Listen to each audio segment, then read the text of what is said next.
There's no right or wrong time. We have clients come to us that are very much still in relationships with their husband, wife or partners, and they're just seeking some advice really on what their options are in the event of the relationship breakdown.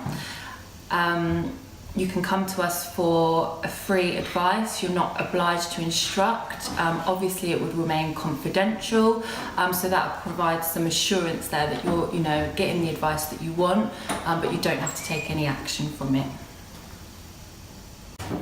It depends. So if you're issuing your divorce proceedings on the basis of a period of separation, you do need to satisfy the court that you've been living separate and apart.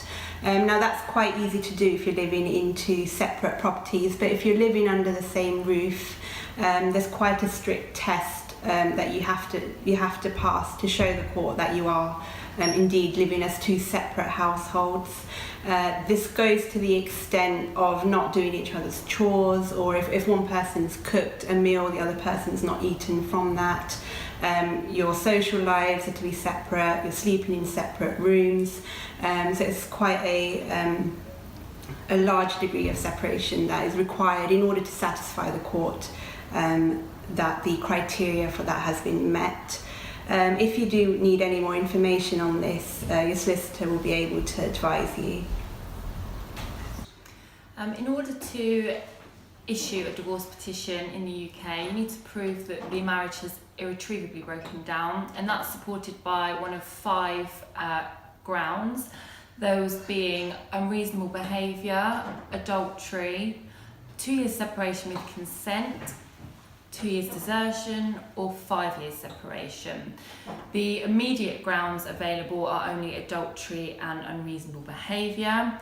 This often causes issues when there is not any party particularly at fault. Maybe they've fallen out of love, drifted apart, but unfortunately if that is the case, in the absence of adultery or unreasonable behaviour, you would have to wait for 2 years separation by consent. So the court has recently taken a step back from child maintenance, and child maintenance is now primarily the jurisdiction of the Child Maintenance Service. So the best place to start in respect of child maintenance is to either visit the Child Maintenance website or contact the Child Maintenance Options Helpline.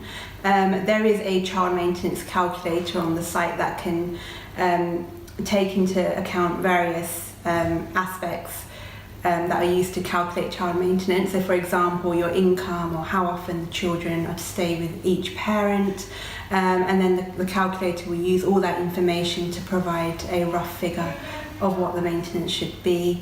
If you do agree for a figure of maintenance with the other parent on your own and outside of the Child Maintenance Service, this can be included as part of a financial order. However, that specific clause is only enforceable for 12 months, following which either parent can make an application to the Child Maintenance Service for review. We can't advise you on any financial settlement without having financial disclosure, and you're not able to make any informed decisions without having a clear picture and full disclosure. It may be that your husband or wife has bank accounts or assets that you're not aware of and that haven't been disclosed. So it's really important to get a full picture before making any decisions in respect of financial matters.